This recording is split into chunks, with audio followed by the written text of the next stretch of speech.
Well, another 2 weeks on lockdown means more bad news for our struggling economy, but measures are being implemented to try to offset the damage. Let's find out if it will actually help. Political economist at Political Economy Southern Africa, Siya Beneza, joins us via Skype. So, Siya, I spoke to you about this when we started the lockdown. I'm talking to you again because it's been extended. The president saying it's going to be tough for our economy, but relief will be provided for businesses. Is this relief going to be good enough? Sure. Look, I think if we're looking at the numbers that have already been committed by government in the first section of the lockdown, these numbers are quite appalling in terms of the relative size to GDP. If you look everywhere else in terms of the global response, they're ranging anything between 10 to 17% of GDP in terms of a fiscal response. This is the same in Europe, this is the same in the North Americas and South America elsewhere. But South African response, we've earmarked, I think, 3 billion for industrial financing. That's just close to 1%. And even if you add the additional economic commitments that government has made so far, we're very piercing 2% of GDP in terms of a fiscal response. I think this is the more important response in terms of economic responses. Yes, there's been a reprieve provided by the South African Reserve Bank in terms of reducing some of the reserve ratio requirements on the banking sector, but that doesn't necessarily mean that the money or the capital is going to find its way in terms of concessional lending to small and medium enterprises or allow people to prioritize paying of wages. And so from my perspective, I think the economic response, or the fiscal response at least, has been quite small or insignificant in order to have a real impact. However, we do have the right strategy. But is that because we don't have the money in our economy and in our government to do anything further?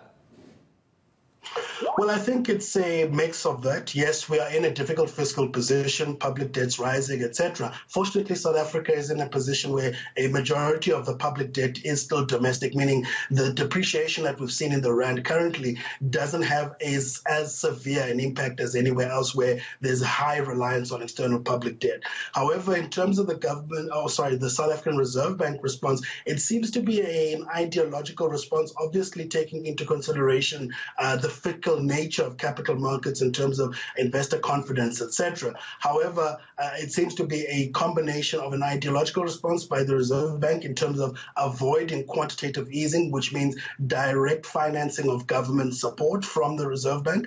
At this moment, what they're trying to do is provide liquidity from a macro perspective, reducing interest rates, but also reducing the reserve requirements of the banking sector, hoping that that is going to allow banks to provide some level of concessional lending and increased borrowing in the economy, but that's not sufficient. So it's both an ideological view, but also informed by some level of the difficult fiscal position we're in currently. And then you see these goodwill gestures, so to speak, 1/3 of their salaries of cabinet, including the president, go into the Solidarity Fund. We see premiers doing the same. How much will this contribute to helping businesses that are struggling during this time?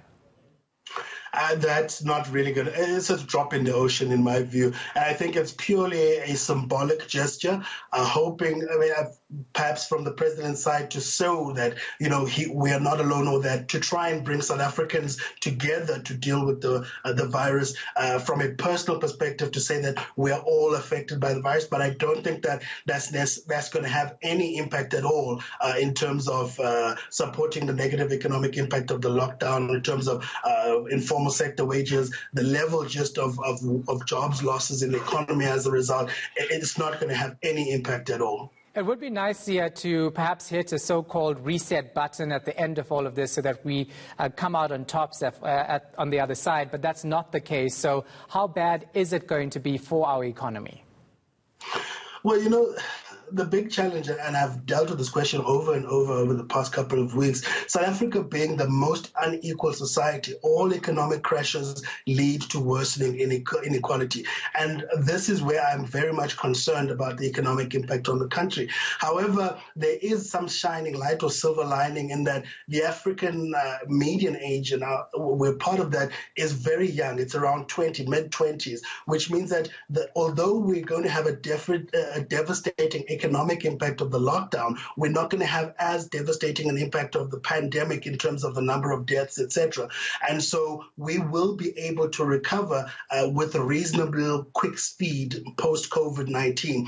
And I think the government can definitely be commended by already starting to think of how we're going to phase in a reopening of an economy or, move away from the lockdown to resume economic activity. And I think that's definitely commendable.